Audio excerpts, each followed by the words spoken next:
Hello friends, welcome to pro talent and I am Nitin Parmar. आपका स्वागत है आज के डेली करंट अफेयर और एडिटोरियल एनालिसिस सेशन के अंदर।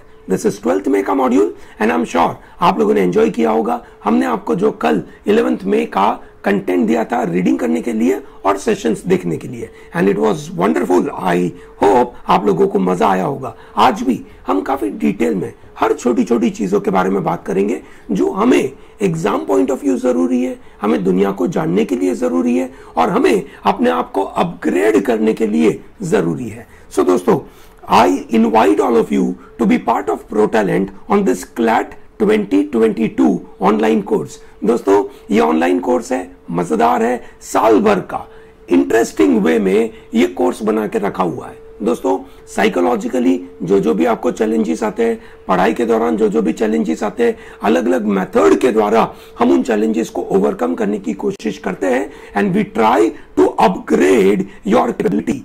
This is what we do in this CLAT 2022 program, and that's one of the very useful program in this online mode. It is not just a kind of a delivery that is one-way delivery, but it is one of the wonderful module wherein you are able to take control of your preparation. This is what we try to empower you. दोस्तों, इसके साथ we have a wonderful course available for the droppers.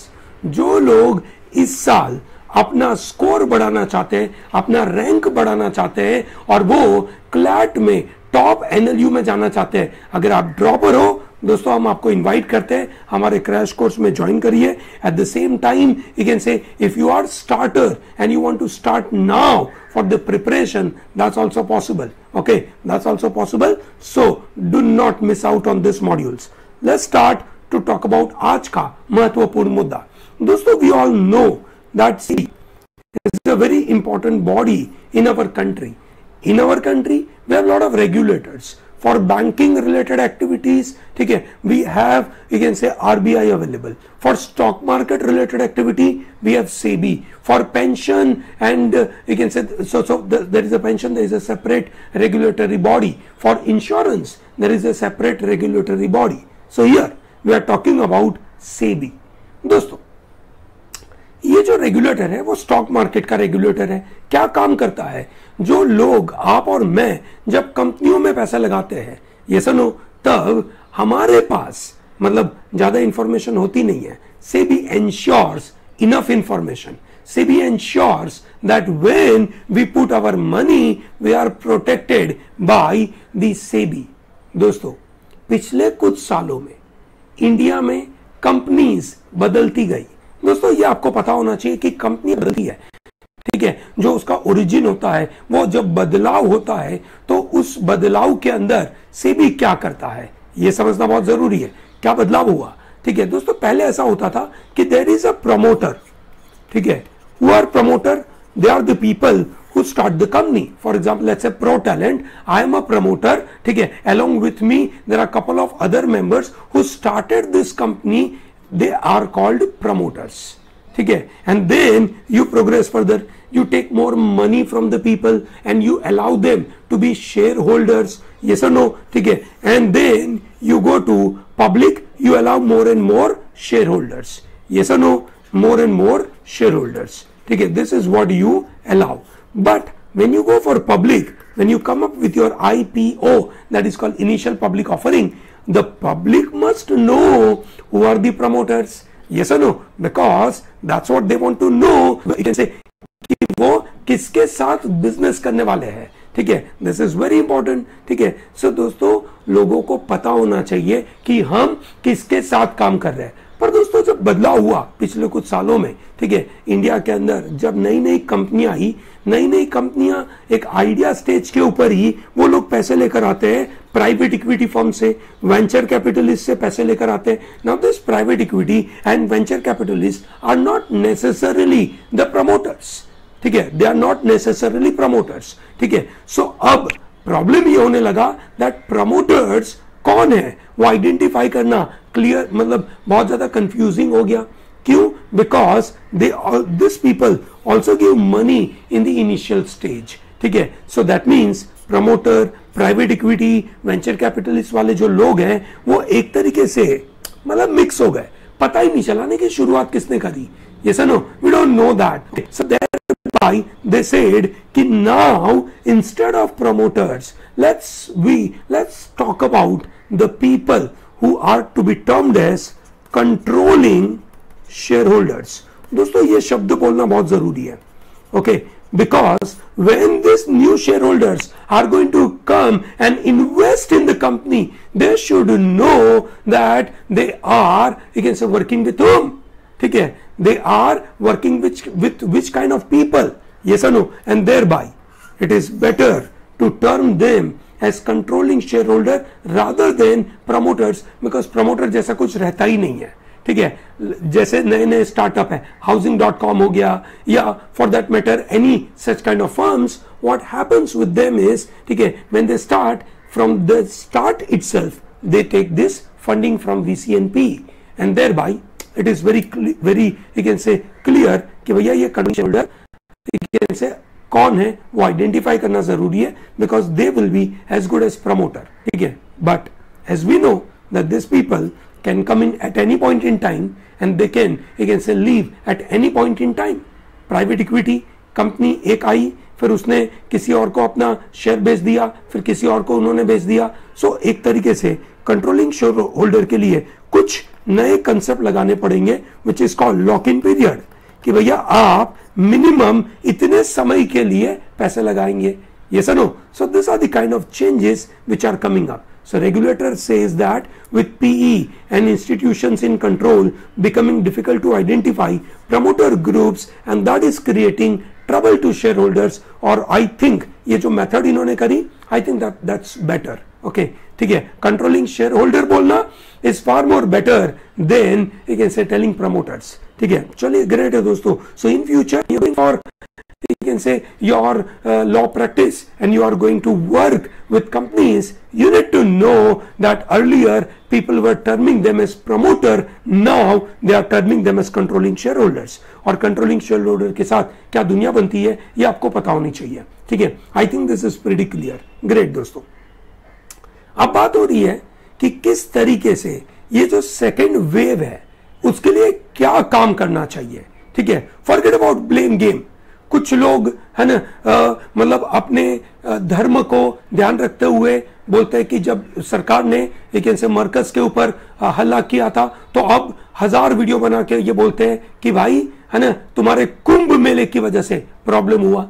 ये सुनो, तो मतलब कुंभ मेले के बारे में बात हो रही है मतलब अनाप शनाप they come out with you can say political agenda and everything. Let's not get into those you can say racial or religious discrimination or political agenda. हम उस बात को बाजू पे रख के ये आर्टिकल को पढ़ते हैं. IIM कोलकाता के एक फैकल्टी मेंबर है, उन्होंने ये आर्टिकल लिखा है कि बोला 10 पॉइंट स्ट्रेटेजी है किस तरीके से हम इस सेकेंड वेव को यू कैन से रोक पाएंगे या उसके सामने हमें तैयार रहना पड़ेगा. ठीक है, सेकेंड वेव बुरा चल रहा है, ठीक है, अच्छा तो चल ही नहीं रहा है, तो क्या करना पड़े. सबसे पहला उन्होंने सजेशन दिया. दोस्तों ये सजेशन आपके लिए इसलिए जरूरी है क्योंकि आप कहीं डिस्कशन में बैठे हो तो आप बहुत समझदारी की बात कर पाओ और लोगों को बता पाओ कि क्या सही तरीका होगा ये सेकेंड वेव को बचाने का. सबसे पहला होगा वैक्सीनेशन के बारे में. दोस्तों देश ने वैक्सीनेशन का मेथड जो लगा दिया, क्या बोला कि 45 के ऊपर वाले, ठीक है, सॉरी पहले 60 के ऊपर वाले, फिर 45 के ऊपर वाले, फिर अचानक उन्होंने बोल दिया 18 के ऊपर वाले. ठीक है, now this is a bad idea. क्यों बैड आइडिया है? 18 के ऊपर वाले का नंबर बहुत बड़ा है और उनके अंदर बहुत सारे डिवीजन है. ठीक है, सो दोस्तों एक तो सबसे पहले इसके अंदर सब ग्रुपिंग करनी चाहिए. ये सुनो, सब ग्रुपिंग करनी चाहिए, मतलब 18 to 25, 25 to 30, 30 to 35, 35 to 45, इस तरीके से सब ग्रुपिंग अगर कर देंगे तो there is a good possibility that you are targeting small group of people on certain days and possibly you allow walk-ins. दोस्तों वॉक इन अलाउ करने में तो कोई बुरी बात है ही नहीं.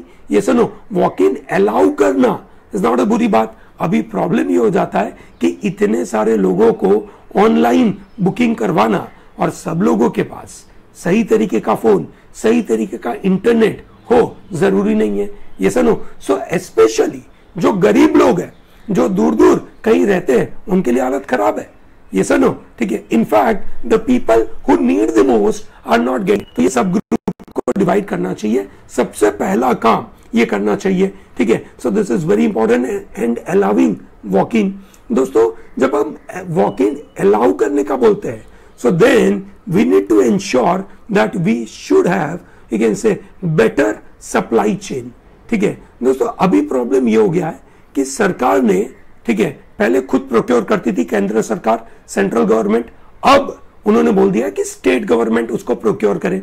स्टेट गवर्नमेंट प्रोक्योर करने में प्रॉब्लम नहीं है, प्रॉब्लम है उसका सप्लाई चेन का पूरा डिस्ट्रीब्यूशन। इन द सेंस एक स्टेट गवर्नमेंट को सीरम इंस्टीट्यूट से सामान लेना, ठीक है, सीरम बोल देगा ये रहा हमारा फैक्ट्री, आप यहां से कलेक्ट कर लो, ठीक है। अब वहां से अपने स्टेट तक लाना और स्टेट में अलग अलग जगह पे डिस्ट्रीब्यूशन में ले जाना। तो आप समझ सकते हैं कि सेंटर ने जिस तरीके से प्लान करा था शुरुआत में, तो एक सप्लाई चेन बन गई, अब एक रेप्लिकेटेड सप्लाई चेन स्टेट को बनानी पड़ेगी। Isn't it redundant activity? एक सप्लाई चेन बन चुकी है, उसी सप्लाई चेन को स्टेट को यूज करना चाहिए और या तो उसको और ऑगमेंट करना चाहिए। ये सुनो, ऑगमेंट करने की बात बराबर है, ये तो खुद परचेज करना है और उसके बाद उसको सप्लाई करना है। So that means it is definitely a big problem. So सबसे पहला तरीका क्या होना चाहिए? एक तो सेंट्रल प्रोक्योरमेंट होना चाहिए। ये सुनो, सेंट्रल प्रोक्योरमेंट क्यों चाहिए? ठीक है, ताकि मतलब at the end of the day अगर सेंट्रल सब कुछ प्रोक्योर करेगा तो सप्लाई चेन के मुताबिक चीजें इनसे बेहतर वे में चलेगी। ये सुनो, so I think this is a better way. Another important way is in vaccination, we should allow free market. Yes or no? We should allow free market. Why not? Pfizer, Moderna and all these companies are in our country and then they are giving vaccination in their own clinic. Why not? ठीक है, and why not people, you can say, who are able to purchase this vaccine at 2,000 rupees, 5,000 rupees, 10,000 rupees, they should. और साथ में government अपना free drive भी चलाता रहे। ये सुनो, तो फ्री मार्केट तो कर देना चाहिए। सरकार अपना जो भी काम एक से फ्री में दे रही है वो चालू रखे और जिन लोगों को जल्दी चाहिए, ठीक है, they should go and purchase it. So ideally जो यंग पॉपुलेशन है ना, जो अमीर पॉपुलेशन है या जिनके पास एक रिजनेबल रिसोर्सेस है, ठीक है, वो रिजनेबल रिसोर्सेस वाले ही लोग अभी ले पा रहे क्योंकि उनके पास अच्छा इंटरनेट कनेक्शन है, उनको पता है किस तरीके से कहां से चीजें ढूंढ कर, ठीक है, कोविन ऐप में जाकर एक से लॉग इन करके वैक्सीनेशन स्लॉट लेना उनको आता है, बाकी लोगों को नहीं आता। जिनको नहीं आता है उनको वॉक इन चालू रखे, उनको देना चाहिए। सो फ्री मार्केट कर देना चाहिए, दिस इज वेरी इंपॉर्टेंट। और अगर मतलब आपको ऐसा लगता है कि सरकार को ऐसा अगर लगता है कि वैक्सीनेशन की जो डिफरेंट प्राइसिंग होती है that is creating a lot of trouble politically, क्योंकि अगले बार हमें इसके बारे में मतलब अलग अलग प्राइसिंग रखी, उसकी वजह से हमें वोट नहीं मिलेंगे, चलिए मान लेते उस बात को भी, ठीक है, तो चलो प्राइस सेम रख दो ना, यूनिफॉर्म प्राइस रख लो, ठीक है, जो पेड है उसकी यूनिफॉर्म प्राइस रख लो। Why not that? यस और no, this is very important, ठीक है। सप्लाई चेन को ऑगमेंट करना is very important, augment supply of vaccine, ठीक है, ये भी करना जरूरी है। जो भी हमने आगे बोला कि सप्लाई चेन को और सेम तरीके से यूज करो और ज्यादा से ज्यादा लोगों को बुलाओ। अनदर इंपॉर्टेंट पार्ट, ठीक है, हॉस्पिटल के बेड जब आप बढ़ाते हैं, ठीक है, जब आप बढ़ाते हैं, ठीक है, उसके सामने डॉक्टर्स और नर्सिस का अवेलेबिलिटी का क्या सिनारियो है, ठीक है। Now that's a big problem. Doctors और nurses, that is manpower की availability is a bottleneck. The bottleneck is not that hospitals की कमी है, ठीक है भैया, हॉस्पिटल्स की मतलब कोरोना एक मजेदार सा सिनारियो जहां पे गांव गांव में जब फैला तो लोगों ने क्या करा, खेतों के अंदर ही एक से पेड़ के नीचे एक डॉक्टर को बुलाकर लोगों को ट्रीट करना चालू कर दिया। दैट्स ऑल्सो ओके, बिकॉज इसके अंदर कोई ऑपरेशन तो करना नहीं है, ठीक है। एक चीज का ध्यान रखना है कि भाई उस बंदे को सही तरीके से केयर मिले। ये सुनो, तो कोई भी जगह पे आप बेड लगाकर हॉस्पिटल चालू कर सकते हो, that's really possible. But what is not possible is availability of manpower. कहां से करेंगे? तो जो स्टूडेंट्स फाइनल ईयर में पढ़ रहे हैं एमबीबीएस के, उन लोगों को ये कैसे लगना चाहिए कि आप यहाँ पे मदद करिए, ठीक है। नर्सिस के स्टूडेंट्स जो फाइनल ईयर में पढ़ते हैं, उनको इसके बारे में ट्रेन करके तुरंत उनको यूज करना चाहिए। More importantly, it has been more than 1.5 year, ठीक है, हम ये कोरोना में फंसे हुए हैं। Why not start a small 4 months 3 months या 6 month का कोर्स फॉर नर्सेस? ये सुनो, नर्सेस के लिए छोटा सा कोर्स, ट्रेनिंग वाला कोर्स, और बहुत सारे लोग जो इनसे मतलब क्या बोलते हैं अनएम्प्लॉयड है, शायद इनको मदद हो जाए। ये सुनो, ठीक है, पढ़े लिखे लोग जो अनएम्प्लॉयड है, ठीक है, उनको भी एक तरीके से नौकरी तो मिल जाए ना, ठीक है। क्यों भैया 6 महीने का 8 महीने का स्पेशल कोविड केयर का कोर्स, ठीक है, क्यों उसको नहीं कर सकते? दिस इज रियली पॉसिबल, है ना। तो हॉस्पिटल बेड्स बढ़ाने की जगह पर इनसे मैन पावर बढ़ाने के ऊपर ध्यान देना चाहिए। This is another suggestion. ये सुनो, this is very important. Another important part, इन्होंने बोला कि जो रेमडेसिविर, टोसिलिजुमेब, रेमडेसिविर और टोसिलिजुमेब जो डॉक्टर्स अनाप शनाप टोसिलिजुमेब, ठीक है, अनाप शनाप प्रिस्क्राइब करते हैं, उसके ऊपर रोक लगाना चाहिए। मैं तो ये बोलता हूं कि आईसीएमआर को अपनी एक प्रॉपर प्रोटोकॉल लगानी चाहिए। यहां पे तो ऐसा हो रहा है कि हर डॉक्टर्स, हर ग्रुप ऑफ डॉक्टर्स उनके खुद के एक्सपीरियंस के बेसिस के ऊपर लोगों को ट्रेन करें, and there is no uniform protocol, ठीक है। बड़ी परेशानी है। मुझे लगता है कि एक यूनिफॉर्म प्रोटोकॉल होना चाहिए, बहुत जरूरी है। डॉक्टर का प्रोफेशन बनाने का मकसद ही ये था कि हर चीज के लिए यूनिफॉर्म प्रोटोकॉल लगा दीजिए। ये सुनो, तो ये तो बिल्कुल जरूरी है। अनाप शनाप कोई भी रेमडेसिविर देता रहता है, टोसिलिजुमेब देता रहता है, पता नहीं क्या होता है। To my surprise, I know जब मेरे घर में ऐसा केस हुआ था, ठीक है, पहली बार डॉक्टर फोन करके बोलते हैं कि यार टोसिलिजुमेब देना पड़ेगा। I was surprise, I asked few people, बोला ठीक है चलो प्रोटोकॉल है देते हैं। दूसरे दिन बोलते हैं वापस कि अरे एक और डोज देना पड़ेगा, ठीक है। आई सेड कि रुको भाई, क्या मजाक है, कल भी आपने दिया था, वापस देना है, ठीक है। वापस 1 घंटे के बाद डॉक्टर बोलते हैं कि नहीं नहीं चलेगा। हमें लगता है कि that's okay. Now I really felt little fishy in this entire scenario because they don't have clarity, ठीक है, they don't have clarity क्या करना है। So I think this is really a very important time where you can say a government should take policy decision involving various medical you can say experts and taking care of this scenario. I think this is very important, ठीक है। Another important part, जो लोग cremation ground के ऊपर workers है, ठीक है, cremation ground पे जो वर्कर्स है, उन लोगों को सबसे पहले वैक्सीनेट करो ना। This is very important. Vaccination ऐसा सब लोग वैक्सीनेशन देना is not a great idea. ये सुनो, जिनको सबसे ज्यादा जरूरत है, जहां सबसे ज्यादा परेशानी है, सबसे पहले उनको बुलाओ भाई। ये सुनो, बैंगलोर में दो, मुंबई को दो, ठीक है, दिल्ली में दो, सबसे ज्यादा वैक्सीनेशन वहां करो, ठीक है। Isn't it a good idea to do that? That's a good idea to do that. Okay, so यहाँ पे क्रिमेशन ग्राउंड वाले लोगों को सबसे पहले देना चाहिए। Another important part, dissemination of information, ठीक है दोस्तों, हम इंफॉर्मेशन युग में जीते हैं, ठीक है ना। और इंडिया, ठीक है, पूरे वर्ल्ड का एक क्या बोलते हैं किचन है इंफॉर्मेशन की दुनिया में, आईटी हब में। हम सभी लोगों का बैक ग्राउंड का काम करते हैं, बैकअप का काम करते हैं, उनका जो भी बैक ऑफिस का काम है वो इंडिया संभालता है। तो इंडिया क्या ये information dissemination for hospital beds, oxygen की अवेलेबिलिटी, इन सबके लिए क्या हम इंफॉर्मेशन का एक जगह पे पूरा डेटा आ जाए, ऐसा नहीं कर सकते? I think it is really possible. Yes or no? I think that is really possible. ठीक है, it is very easy also involving private players to do that. बहुत सारी कंपनियां ये काम कर सकती है। Yes or no? ठीक है, this is very important. Another crucial aspect, that is involving voluntary organizations. दोस्तों, इंडिया में जब भी कोई नेचुरल कैलेमिटी आई है तो it is those voluntary organizations, they have done wonderfully well. ठीक है, why not allowing them, why not you can say training them. Modi साहब ने इस बार भी जब वो जो 2021 में पहली बार वो पब्लिक को अनाउंस कर रहे थे, इस बात के ऊपर स्ट्रेस किया था।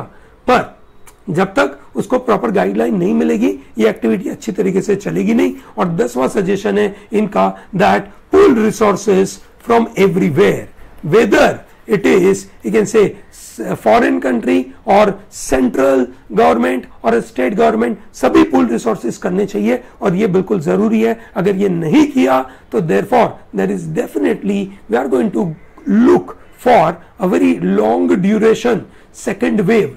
ठीक है, ये परेशानी है दोस्तों। ठीक है, अगर वो लंबा चला तो ये लंबा लॉकडाउन चलाना पड़ेगा, इकोनॉमिक एक्टिविटी सफर होगी और बहुत सारी चीजें और सफर होगी। But anyway I think this is pretty clear to you. 10 action plans आपको समझ में आए, वेरी गुड। आगे बढ़ते दोस्तों, ये बात हो रही है ना सोशल स्टॉक एक्सचेंज के बारे में। दोस्तों अभी हमने थोड़ी देर पहले सेबी के बारे में बात करी थी। एक व्हाइट पेपर सेबी ने से निकाला सोशल स्टॉक एक्सचेंज। ठीक है, you may wonder sir what is this social stock exchange. We all know that Bombay stock exchange, national stock exchange क्या होता है? कंपनियां आती है, कंपनियां लोगों से पैसे लेती है, ठीक है, अपने बिजनेसेस को आगे बढ़ाने के लिए and allowing them to become share holders. तो उनके बीच में ट्रस्ट फैक्टर बना रहे, कोई इसमें फिशी काम ना कर जाए, कोई यहां पे हर्षद मेहता आकर परेशानी ना करे, इसकी वजह से सेबी प्रॉपर रूल बनाती है। Similarly we require such kind of social stock exchange for जैसे varieties of non profit organisations के लिए। बहुत सारे लोग रेडी हैं अलग अलग ऑब्जेक्टिव के लिए जैसे डोनेट करने के लिए।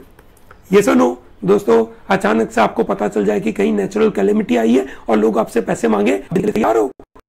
ठीक है भाई, मंदिर बनाने के लिए हमने बहुत सारे पैसे दिए ना, करोड़ों रुपए दिए। ये सुनो, तो ऐसे काम के लिए तो पूरा देश रेडी है पैसा देने के लिए। पर सबसे बड़ी परेशानी क्या होती है कि ये जो संस्था है जो हमसे पैसे मांगने आती है वो सही है कि नहीं। पीएम केयर्स फंड के ऊपर भी डाउट हो जाता है कभी कभार, तो ये सुनो। ठीक है, सो दोस्तों ये जो संस्थाएं हैं वो एक तरीके से सेफ है कि नहीं, उनकी इंफॉर्मेशन अगर डोनर्स के पास अगर सही आ जाए तो ये काम बहुत इजी हो जाएगा। सबसे बड़ा प्रॉब्लम यही होता है कि लोगों को विश्वास नहीं होता है। ठीक है, तो इनकी फाइनेंशियल स्टेबिलिटी है या नहीं उसके बारे में प्रॉपर रिकॉर्ड होने चाहिए। तो इसके बारे में बातें चल रही है that we need social stock exchange. अभी तक आया नहीं है, आएगा। व्हाइट पेपर आया है अभी कि भैया ये आना चाहिए और क्या मैकेनिज्म होनी चाहिए। ठीक है, उसके बारे में इन्होंने बातें करी। सबसे मजेदार चीज है कि ये जो एनपीओ होते हैं, नॉन प्रॉफिट ऑर्गेनाइजेशन होते हैं, वो सोशल स्टॉक एक्सचेंज में आएंगे या नहीं आएंगे तो उनके लिए कुछ कंडीशंस लगानी पड़ेगी। ये सुनो, सो दोस्तों कंडीशंस ऐसी लगानी पड़ेगी ताकि लोगों को विश्वास हो जाए। ये सुनो, सो कंडीशन नंबर 1 जैसे है ना, this NPO should always work for some 15 eligible areas। ठीक है, that is hunger, education, equality, इस तरीके की एक्टिविटी पे काम कर रहे हैं। तो ऐसे उन्होंने आइडेंटिफाई कर दिए कि कौन से ऐसे एरिया है, तो उन्होंने 15 एलिजिबल एरिया निकाल दिए। अगर आप उनमें से काम करते हो तो आपका एक कंडीशन फुलफिल हो गया।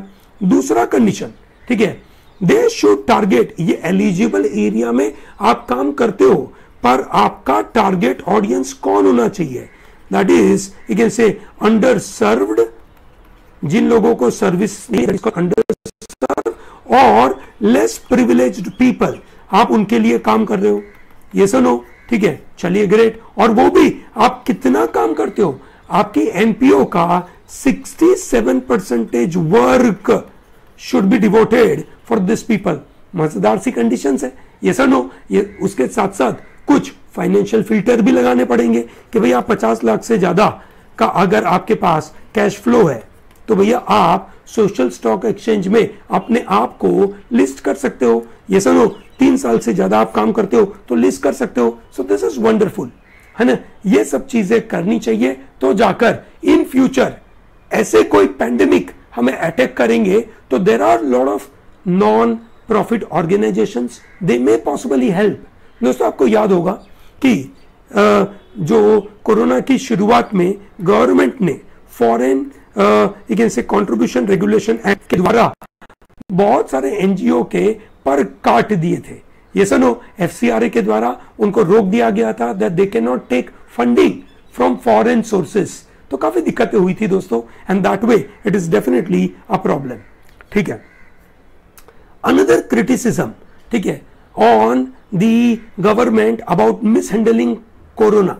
ठीक है, कोविड सिचुएशन को मिसहैंडल करने का एक मजेदार सा आर्ग्यूमेंट ये प्रवीण चक्रवर्ती देते हैं। ठीक है, हालांकि ये कांग्रेस के है तो पॉलिटिकली मोटिवेटेड मुद्दा तो जरूर रहेगा। ठीक है, पर उन्होंने एक बहुत महत्वपूर्ण आर्ग्यूमेंट लगाया। उन्होंने बजट को एनालाइज किया कि 2021-22 का जो बजट निर्मला सीतारमण जी ने बनाया, ठीक है, उसमें कोविड-19 इमरजेंसी के लिए कोई पैसा ही नहीं लगाया इन्होंने। सरकार ने बोला था, जो एक से निर्मला सीतारमण जी ने बोला था, उनको कोट कर रहे हैं हम यहां पे कि भैया India has begun medically safeguarding not only her own citizens against COVID-19 but also those of 100 or more countries। सिर्फ इंडिया के लोगों को नहीं, 100 से ज्यादा कंट्रीज के लोगों को भी हम बचाने के लिए तैयार है। ठीक है, I have provided 35,000 crore for COVID-19 vaccine in 2021-22।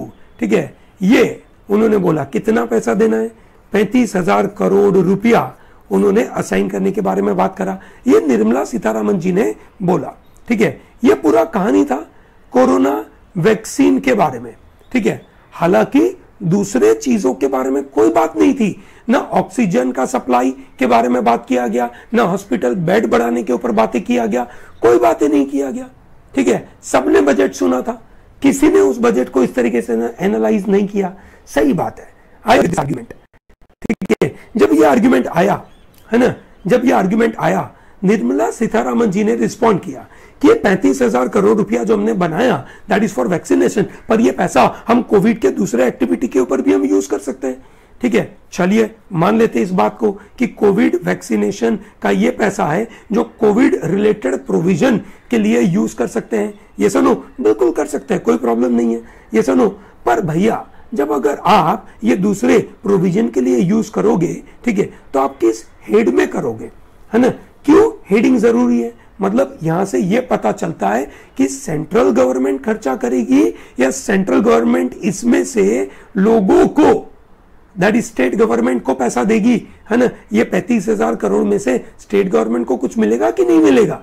क्योंकि अभी तो बोल दिया है आपने, स्टेट गवर्नमेंट आप ही संभालो सब कुछ, आत्मनिर्भर बन जाओ। ठीक है, आत्मनिर्भर तो बन गए भाई, पर पैसा कहां से आएगा? आपने जीएसटी के द्वारा 12 तो बजा ली है, स्टेट गवर्नमेंट के पास पैसे तो है नहीं। ठीक है, क्या करेंगे इसके बारे में? ठीक है, कि भाई सीतारमण जी ऐसा बोलने के बारे में बात करें कि जब उन्होंने बजट बनाया तब उनको ये सब चीजें जो होने वाली थी उसके बारे में जरा भी अंदाजा नहीं था। लग तो ऐसा ही रहा है कि उनको जरा भी अंदाजा नहीं था, है ना? जब उन्होंने बजट बनाया उन्होंने सेकेंड वेव का कोई प्लानिंग ही नहीं करा। ठीक है, मतलब ये तो ऐसा हो गया कि आपने 2016 में डिमोनेटाइजेशन किया, ठीक है, तो आपने और कोई चीज प्लान ही नहीं करी, बोला डिमोनेटाइजेशन कर लो, देखा जाएगा। ये सुनो, फिर जब आपने 2020 में लॉकडाउन किया, आपने कोई प्लानिंग ही नहीं करी, लॉकडाउन लगा दिया। ये सुनो, फिर वो जो बेचारे माइग्रेंट वर्कर्स हैं उनका क्या होगा? उनकी हालत कैसे खराब होगी? उनको कितना दूर जाना पड़ेगा? कितने लोग मर जाएंगे उसके अंदर? उनकी लाइवलीहुड का क्या होगा? कुछ नहीं, कुछ नहीं।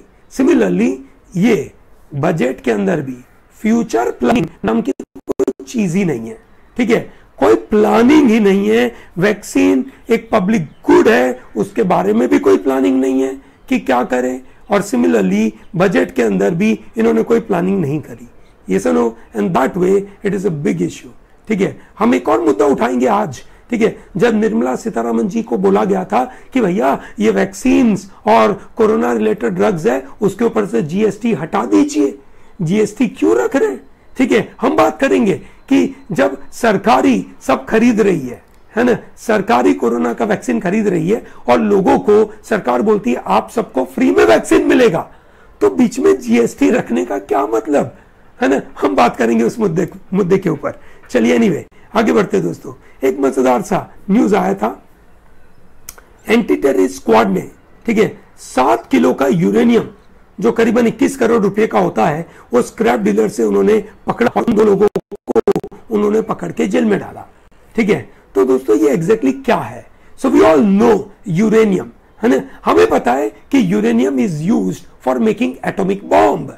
यस नो, बॉम्ब बनाने में यूज होता है यूरेनियम। क्यों? यूरेनियम, ठीक है, उसको अगर एनरिच किया जाए तो वो न्यूक्लियर से फिजन के द्वारा अपने आप को और से तोड़ता रहता है। ठीक है, और बड़ा एनर्जी से निकालता है, जिसकी वजह से एटॉमिक बॉम्ब में यूज होता है। सिमिलरली एनर्जी प्रोडक्शन में यूज होता है।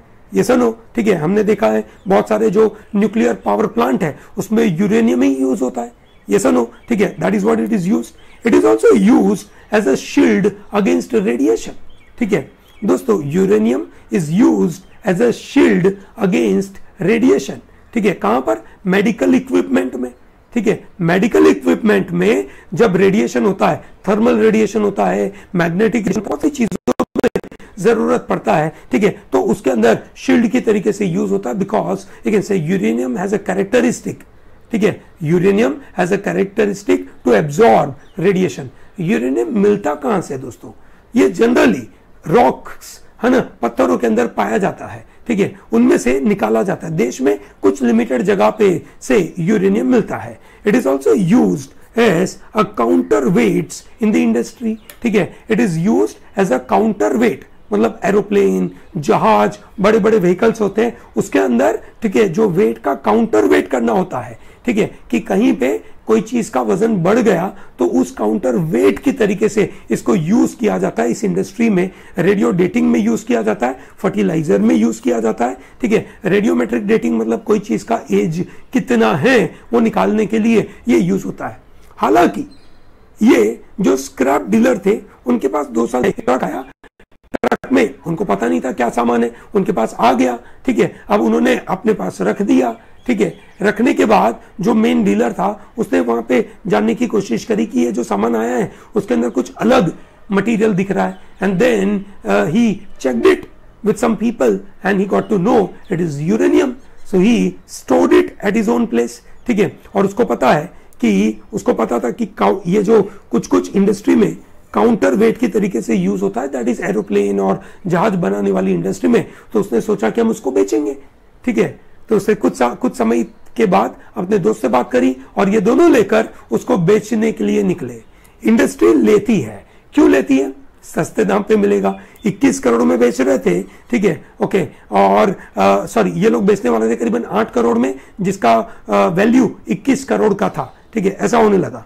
सो दोस्तों, ये है इंडिया में यूरेनियम कहां मिलता है? छत्तीसगढ़ में एक सिंहभूम करके जगह है, वहां मिलता है। राजस्थान में अलवर करके जगह है, वहां पे मिलता है। ये सुनो, ठीक है, और यहाँ हैदराबाद में एक जगह है, और यहाँ पे ये आपके से आंध्र प्रदेश के अंदर भी, ठीक है, आपको भीमा बसीन के अंदर कर्नाटका में मिलता है।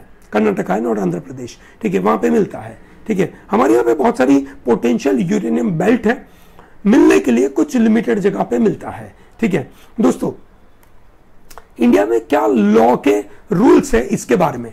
ठीक है दोस्तों, पार्लियामेंट ने एक लॉ पास किया था which is called mines and minerals development regulation act of 1957। इसके द्वारा, ठीक है, इसके द्वारा ये पूरा का पूरा यूरेनियम का जो पार्ट है वो ये लोग मैनेज करते हैं। इस लॉ के द्वारा जो भी माइनर मिनरल है या मेजर मिनरल है, ठीक है, ये पूरा पावर किसके हाथ में है? MMDR एक्ट के द्वारा। पर माइनर मिनरल के लिए इन्होंने पावर स्टेट के हाथ में देके रखा हुआ है। हालांकि यूरेनियम पूरा का पूरा सेंट्रल गवर्नमेंट के द्वारा कंट्रोल होता है भैया। ठीक है, ठीक है, और उसके अलावा एटॉमिक एनर्जी एक्ट 1962 भी इसको गवर्न करता है। यह बोलता है कि कोई भी बंदा रेडियो एक्टिव सब्सटेंस को किस तरीके से रखेगा, कहां पे उसको यूज करेगा, ये सबका कंट्रोल एटॉमिक एनर्जी एक्ट के द्वारा होगा। अगर लोगों ने ऐसा नहीं किया तो उनको पकड़ के जेल में डाला जाएगा। तो ये वही बात हो रही है भैया। ठीक है, एटॉमिक एनर्जी एक्ट के द्वारा और MMDR एक्ट के द्वारा ये दो लोग फंसे हुए हैं। ठीक है ना, दैट्स अ बिग प्रॉब्लम। चलिए ग्रेट दोस्तों, अब हम बात करने वाले हैं कि how to adopt child legally. दोस्तों, कल हमने इस मुद्दे को उठाया था, adopt a child legally. This is a very important issue. ये आपको बिल्कुल समझ में आना जाना जरूरी है। ठीक है दोस्तों, भारत में बच्चों को एडॉप्ट करने के लिए क्या क्या प्रोटेक्शन अवेलेबल है, हम उसके बारे में बात करेंगे। ठीक है, this is one of the very crucial issue, we have to understand this, समझना बहुत जरूरी है। इंडिया में एक जुवेनाइल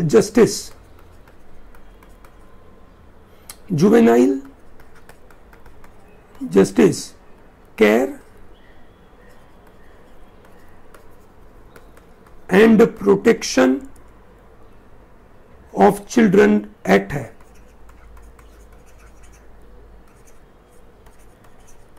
ओके, ये है आपका 2016 का एक्ट है। ठीक है, ओके, ये ऑब्वियसली 2015 में बनाया गया था, 2016 का बात करते हैं इसको, जुवेनाइल रेगुलेशन एक्ट 2017 इसको करते हैं। और इसकी वजह से एक संस्था बनाई जिसका नाम है कारा। संस्था का नाम क्या है? कारा। फुल फॉर्म क्या है उसका? कारा का फुल फॉर्म है जैसे central adoption resource authority. Central adoption resource authority.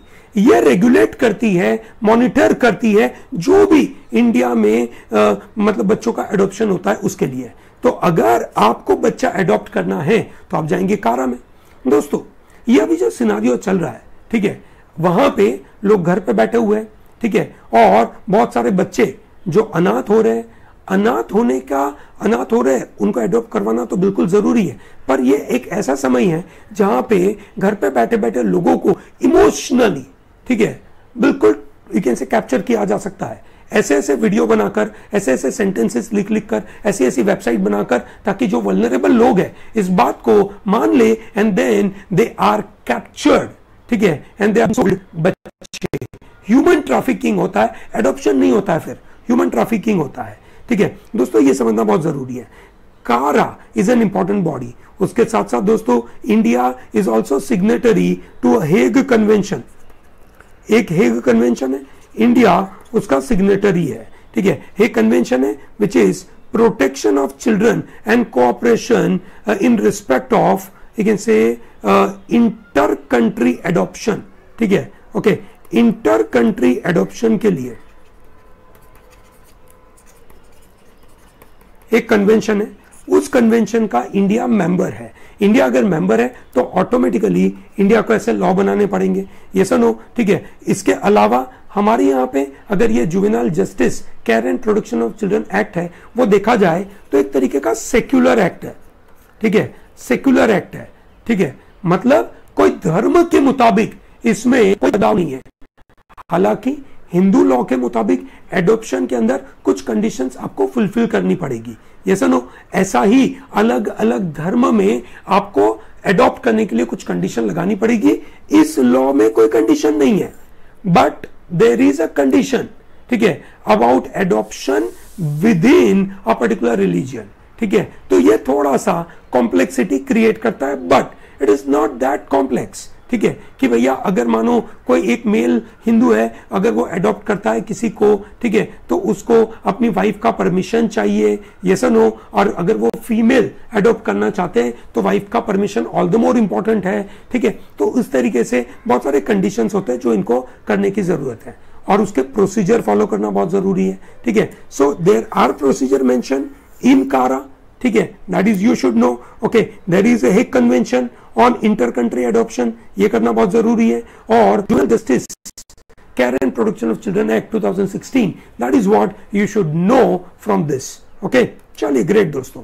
Now we are talking about one PIL which was filed against Central Vista project, है ना। भी सेंट्रल विस्टा प्रोजेक्ट को रोकने के लिए ये फाइल किया गया है, और सरकार बहुत गुस्सा हो रही है। सरकार बोलते हैं कि इन लोगों के ऊपर exemplary penalty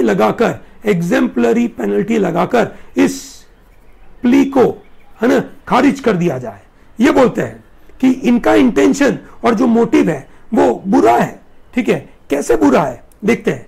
intention and motive behind the filing of plea are evident from the fact that the instant project, that is this, you can say Central Vista project, has been singled out by the petitioners despite several other agencies including you can say Delhi Metro carrying out construction activities at the national capital. तो अगर Delhi metro भी कर रही है और बहुत सारे लोग अलग भी कर रहे हैं तो हमें क्यों पकड़ा गया? The very fact that out of all these construction activities going on simultaneously for different projects by different agencies, ठीक है, the petitioners have chosen to be a public spirited citizen only with regard to only this one project.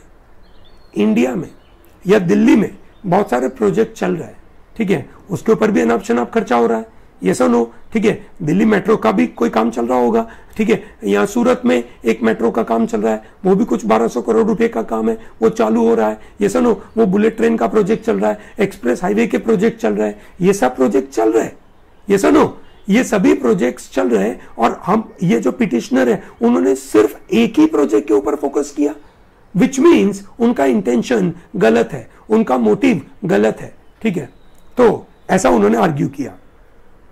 Argument तो valid है, ठीक है, argument तो valid है कि अगर, ठीक है, पिटिशनर ये भी बोल दे कि चलो एक काम करते हैं, पूरे देश के जितने भी बड़े बड़े प्रोजेक्ट्स हैं उन सबको रोक दिया जाए, ये सुनो, उन सबको रोक दिया जाए, ठीक है, और सब पैसा कोरोना में लगा दिया जाए, तो वो तो कभी भी उसके ऊपर तो बात नहीं होगी ना, ठीक है, कैसे रोका जा सकता है अलग अलग तरीके के प्रोजेक्ट, ठीक है, ये तो पॉसिबल नहीं है, ठीक है, तो ये मजेदार सा आर्गुमेंट सरकार ने दिया, तो आनिया मल्होत्रा और सोहेल हाशमी जी को दिक्कत होगी, ये दो पिटिशनर है, आनिया मल्होत्रा और सोहेल हाशमी, और उनको सपोर्ट करने वाले संजीव लुथरा जी, ये सुनो, जो उनके लॉयर है, उनको ये दिक्कत होने वाली है, ठीक है, okay, so this is very interesting, government is trying to justify their point, हालांकि मॉरली सरकार का यह मुद्दा सही नहीं है, definitely this is not right, ठीक है, पर क्या करें, ठीक है, कहीं ना कहीं इसको तो प्रोटेक्ट करना पड़ेगा। सरकार बोल रही है कि यहाँ पे जो 250 वर्कर काम करते हैं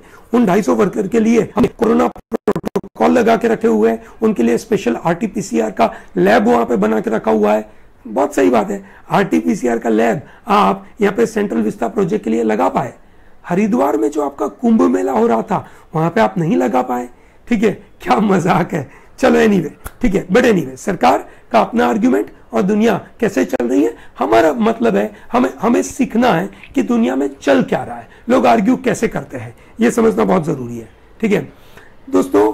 मराठा कोटा के ऊपर हमने बात करी थी, सुप्रीम कोर्ट ने जजमेंट दिया, 102nd अमेंडमेंट जो हुआ, ठीक है, उसके द्वारा जो national commission for backward classes बनाया गया, तो सुप्रीम कोर्ट ने क्लियर कट बोल दिया कि जो भी caste that is socially and educationally backward classes का जो लिस्ट आता है वो लिस्ट कौन बना के दे सकता है, सिर्फ और सिर्फ प्रेसिडेंट, स्टेट गवर्नमेंट के पास कोई पावर नहीं है, काम नहीं कर सकते, और इसकी वजह से Maratha quota is not constitutional, ठीक है, ऐसा उन्होंने बोल दिया, बिकॉज SCBC का लिस्ट बनाएगा कौन, प्रेसिडेंट, स्टेट अपनी मर्जी से कुछ कास्ट को लेकर उसको बोल दे कि वो SCBC में आती है, इसलिए इनको अलग से रिजर्वेशन जो पॉसिबल नहीं है, ऐसा सुप्रीम कोर्ट ने बोल दिया, ये सब, ठीक है, चलिए ग्रेट। उद्धव ठाकरे जी ने इस बात के ऊपर प्रेसिडेंट साहब को लेटर लिखा कि बोले ये तो गलत बात है कि आप इस कम्युनिटी को रिजर्वेशन दीजिए। दोस्तों आज जब मैं आपको इसके साथ रीडिंग मटेरियल दूंगा, उस रीडिंग मटेरियल में मैं आपके लिए एक मजेदार सा कंटेंट दूंगा। क्या कंटेंट दूंगा? मैं आपको ये मराठा रिजर्वेशन का, ठीक है, मराठा रिजर्वेशन का टाइमलाइन दूंगा, ठीक है, प्लीज उसको पढ़िएगा, ठीक है, ये मैं टाइमलाइन दूंगा आपको, और इसके साथ साथ ये जो 102nd अमेंडमेंट जिसकी वजह से, जिस केस की वजह से आया, इंदिरा सुवाने का केस, ठीक है, वो इंदिरा सुवाने का केस मैं आपको पढ़ने के लिए दूंगा। शायद इंदिरा सुवाने का केस जब आप पढ़ोगे, it may be reasonably challenging for you to read, ठीक है, because of content, in terms of type, in terms of the content, in terms of type of you can say language used, but it's a good idea to read it. Okay, so I'm going to give you history of Maratha reservation for your reading. Please go through that. This is going to be useful to you. अब हम बात करते हैं, ठीक है, कि GST के बारे में। I'm sure you all understand GST क्या होता है। Goods and Service Tax. It is an indirect tax. दोस्तों ध्यान रखना, It is an indirect tax. Now what is the meaning of indirect tax? जो आदमी टैक्स देता है ठीक है, वो सीधा सरकार को देगा नहीं, वो किसी और को देगा। ठीक है, for example you are can say purchaser, ठीक है, आपने कोई शॉप से कोई सामान खरीदा, ठीक है, तो जब आपने सामान खरीदा, in turn you will pay GST to him, he will collect GST on your behalf and he will pay to government. ठीक है, this is how the scenario works, this is called indirect taxation.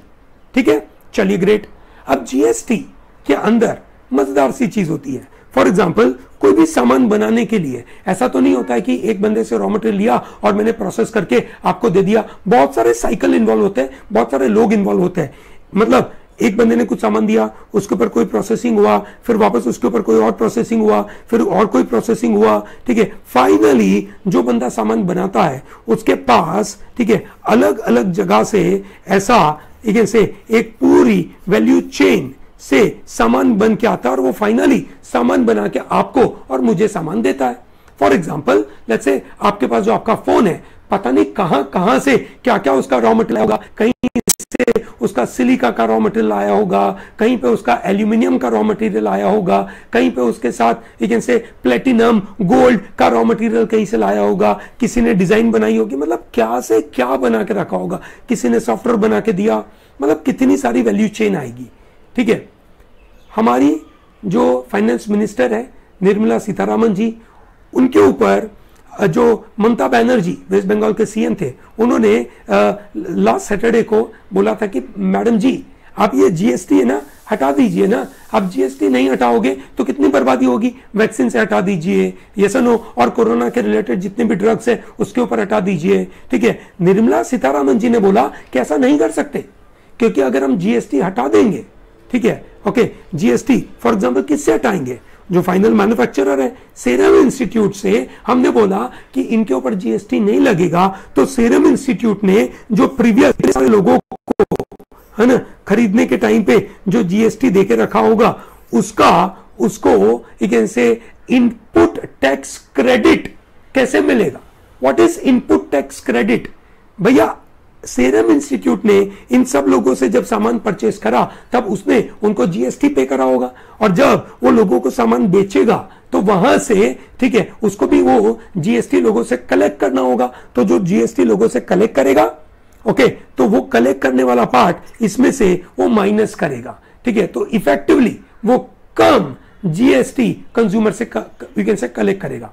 ठीक है, तो उसकी वजह से निर्मला सीतारामन जी ने बोला कि अगर हम इनको बोलेंगे कि भैया आप जीएसटी है ना नहीं लो, तो इसको जो आगे इतना सारा उसने जो जीएसटी लिया था, ठीक है, मतलब सॉरी जीएसटी उसने दिया था, तो वो तो उसके लिए बर्डन बढ़ गया, तो ओवरऑल कॉस्ट, ठीक है, ओवरऑल कॉस्ट बढ़ गई। एग्री, कॉस्ट बढ़ गई। निर्मला सीतारामन जी, हमने आपको ये नहीं बोला था कि आप सिर्फ एक आदमी का जीएसटी माफ करें। हमने आपको यह बोला था कि ये पूरी वैल्यू चेन में आप जीएसटी माफ करो ना, ये हम बोलने की कोशिश कर रहे हैं। ये सनो, और निर्मला सीतारामन जी को ये बात समझ नहीं आई, ये सनो, ठीक है, और इसीलिए एक्सपर्ट्स बोलते हैं कि जीएसटी कट करने से वैक्सीन और सस्ती हो सकती है।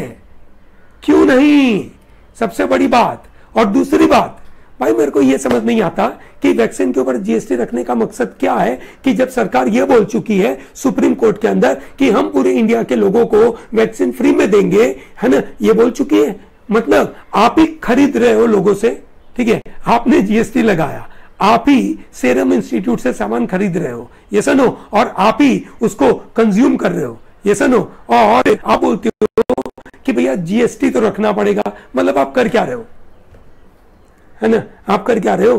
ठीक है, ये तो बड़ी परेशानी है ना, ये तो बिल्कुल बिल्कुल परेशानी है। If the government is exploring the free vaccination to all the citizens, then consumer of such vaccine will be the government, and therefore there is no matter what rate it is taxed, it may be directly going into the pockets of, you can say, मतलब it is coming out of from the pocket of the common man।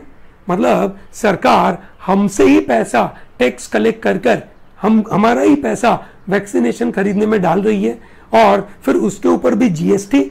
मतलब क्या मजाक हो रहा है, पता नहीं। ठीक है, तो मुझे लगता है कि ये सब चीजों को हटा देना चाहिए। दोस्तों आपके जानकारी के लिए बता दूं, वैक्सीन के ऊपर 5% जीएसटी लगता है, ठीक है। कोरोना के ड्रग और ऑक्सीजन कॉन्सेंट्रेटर के ऊपर 12%, ठीक है। जो फॉरेन से अगर फॉरेन से लेकर आए थे, इंपोर्ट किया गया था, जो फॉरेन से इंपोर्ट किया गया हुआ पर्सनल कंजम्पशन के लिए पहले 28% था, अब वो 12% कर दिया इन्होंने, ठीक है। ये ध्यान रखना, वैक्सीन के ऊपर 5% है, ऑक्सीजन कॉन्सेंट्रेटर और ड्रग्स के ऊपर 12% जीएसटी है, तो ये सरकार लगाती है। और हम सरकार से ये चाहते हैं कि ये सब हटाइए, ठीक है, क्योंकि अभी इमरजेंसी की दुनिया है और लोगों को बांटिए, अनाप शनाप जीएसटी नहीं लीजिए। एनीवे, अब आपने सुना होगा डीआरडीओ का एक मजेदार सा ड्रग आया। क्या ड्रग का नाम है? 2-डीऑक्सी डी ग्लूकोज, ये ड्रग है। डीआरडीओ काफी समय से बनाता है। DRDO defence research and development organisation है, अच्छा काम करता है, ठीक है, नो डाउट अबाउट इट, ठीक है। ये बनाते, कैंसर का एक ड्रग बनाते थे।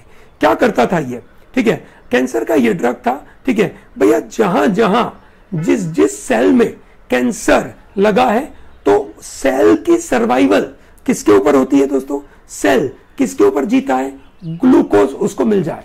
ये सुनो, हम जो भी खाना खाते हैं वो खाना छोटे छोटे भागों में तोड़ तुड़ा के ग्लूकोज में कन्वर्ट किया जाता है ना, ठीक है, और वो ग्लूकोज सीधा फिर सेल को दिया जाता है और सेल वहां से जीता है, ठीक है। तो ये सार्स CoV-2 इंफेक्शन को रोकने के लिए इन्होंने ऐसा बोला कि कैंसर में चलने वाली एक दवाई, ठीक है, जिसका नाम है ये डीऑक्सी डी ग्लूकोज, ये कैंसर में चलने वाली दवाई कैसे काम करती है? जहां कैंसर वाला सेल है, ठीक है, उसको जो ग्लूकोज सप्लाई करा जाता है उसको रोक दिया जाए, उसको काट दिया जाए। जब उसको ग्लूकोज ही नहीं मिलेगा तो वो ग्रो ही नहीं हो पाएगा, वो मर ही जाएगा। तो ये जो रेड आपको दिख रहे थे वो सब खत्म होकर सब, चलिए बहुत अच्छी बात है। इन्होंने कहीं पे कुछ क्लिनिकल ट्रायल करे थे, उन्होंने बताया SARS-CoV-2 इंफेक्शन वाला अगर ये कोई सेल है ना, जो आपको व्हाइट स्पॉट दिख रहे है ना, वो इंफेक्शन वाला है, ठीक है। आपने 2DG ड्रग दे दिया उसको, तो जिसकी वजह से ये व्हाइट चीजें कम हो गई। कैसे कम हुई? जहां कोरोना इन्फेक्ट हुआ है उस सेल को इन्होंने ग्लूकोज देना बंद कर दिया, तो वो सेल अपने आप में खत्म हो गया, ठीक है, बराबर है। तो अब वो ग्रो नहीं करेगा। ग्रेट, बहुत अच्छी बात है, ठीक है। समझदार लोग इस बात को नहीं मानते हैं। समझदार लोग ये बोलते हैं कि ये नहीं समझ में आता है कि ये सेल के साथ तो काम करेगा, पर वायरस सेल के साथ ये काम कर पाएगा कि नहीं कर पाएगा, उसका डेटा कहां है? बताइए हमें। वायरस सेल के ऊपर ये काम करेगा कि नहीं करेगा ये पता ही नहीं, क्योंकि cell is not dependent on, you can say, glycolysis, ठीक है। जो ग्लाइकोलिसिस होता है ना, जो ग्लाइकोलिसिस होता है जिसके द्वारा मतलब हम जो हमारी बॉडी में से ग्लूकोज सेल में जाता है और वो सेल ग्लूकोज को यूज करके अपने आप को ग्रो करता है। तो वायरस वाला सेल ग्लाइकोलिसिस के ऊपर काम करता है, ये तो पता ही नहीं है। ये सुनो, उसके बारे में तो पूरी जानकारी है नहीं, तो ये करने से तो बर्बादी ये भी हो सकती है कि जो हमारे नॉर्मल सेल्स हैं, जो ब्रेन में जाने के लिए, ऑक्सीजन जाने के लिए जो सेल्स है, उसको भी बर्बाद कर सकता है ये तो।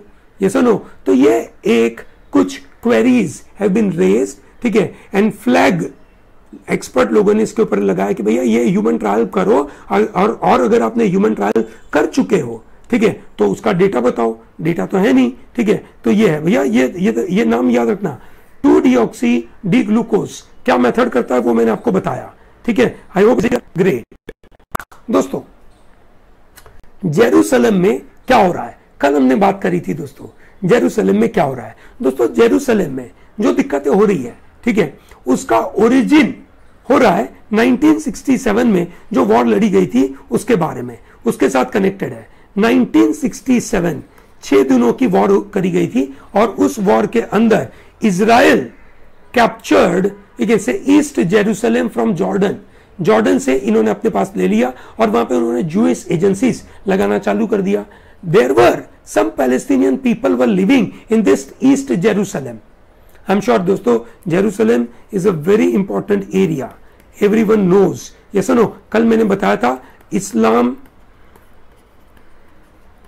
जुडाइज्म और क्रिश्चियनिटी का ये महत्वपूर्ण जगह है। इस्लाम का वहां पे ये अल अस्का है ना, अल अक्सा उनका वहां पे मजेदार सा मस्जिद है जो उनकी तीसरी होलीएस्ट साइट है, ठीक है, तीसरे नंबर पे आती है। जुडाइज्म का वहां पे एक वेलिंग है ना वॉल है, जुडाइज्म का वहां पे वेलिंग वॉल है, ठीक है, जिसको वेस्टर्न वॉल भी बोलते हैं, ठीक है, जहां लोग से अपने पूर्वजों को याद करके रोते हैं, that is called wailing wall. और क्रिश्चियनिटी, क्योंकि जेरूसलम में ही से ये जीसस क्राइस्ट का जन्म हुआ था, ठीक है, तो इसकी वजह से ये भी एक महत्वपूर्ण एरिया है, वहां पे भी चर्च है, ठीक है। सो 1967 की वॉर में, ठीक है, ये जुडाइज्म दैट इज जूइश लोगों ने ये पैलेस्टीनियन लोगों को हटाकर वो जगह अपने हाथ में ले ली थी। पर हालांकि कुछ फैमिली अभी भी ईस्ट जेरूसलम में पैलेस्टीनियन फैमिली वहां पर रहती थी, ठीक है, और उसी का केस सुप्रीम कोर्ट चल रहा था। सुप्रीम कोर्ट को जजमेंट देना था कि वो 4 फैमिली यहां पर रहेगी या नहीं रहेगी, उनको कोई और जगह दी जाएगी कि नहीं दी जाएगी, उसके बारे में बात हो रही थी। और इसकी वजह से उस समय पे इजराइल ने ये जो एक मतलब उनका जो सिटी के अंदर एंटर होने का एक ये जो दरवाजा था, उस दरवाजों को उन्होंने रोक दिया, ठीक है, ओके, इसको बोलते हैं दमास्कस गेट। ये दमास्कस गेट उन्होंने रोक दिया, ठीक है, और वो भी कब? रमजान के समय पे, ठीक है। तो दमास्कस गेट को रोकने की वजह से वहां पे लोग इकट्ठा हो गए तो उनको दरवाजा खोलना पड़ा। दरवाजा खोल के ये लोग जा रहे थे। उसी समय पे इन्होंने वहां पे जो जायोनिस्ट लोग हैं, जुडाइज्म वाले है ना, जुडाइज्म के जायोनिस्ट लोग हैं, ठीक है, जो एक्सट्रीम रिलीजियस है ना, जुडाइस्ट विचार वाले लोग हैं, उन्होंने भी अपनी एक परेड निकाली, क्योंकि वो 1967 की उसकी परेड को दिखाने के लिए ये लोग चले। तो आमने सामने लड़ाइयां हुई, ठीक है, लड़ाइयों में, ठीक है, 2 इजराइल मारे गए। तो इन्होंने सामने लेकिन से लड़ाई करी, तो उधर से पैलेस्टीनियन ने गाजा से अटैक करना चालू करा रॉकेट से, ठीक है, तो इन्होंने गाजा के ऊपर और अटैक कर दिया और ये लड़ाइयां और चलने लगी। But it all started in 1967। I hope all these things are very clear to you. चलिए, ग्रेट दोस्तों। So with this, I'm closing this module. I hope this module is very clear to you. It is wonderful module. I couldn't take it in a live manner, ठीक है। So but I think a recorded module is also sufficient for you. CLAT 2022 का course लेना भूलिएगा मत। हमारी channel को subscribe करने का भूलिएगा मत, ठीक है। इस वीडियो को लाइक करने का भूलिएगा मत। हमारी चैनल को स्प्रेड करिए दोस्तों, लार्ज लोगों को बताइए कि come and join pro talent. Okay, thank you very much and all the best.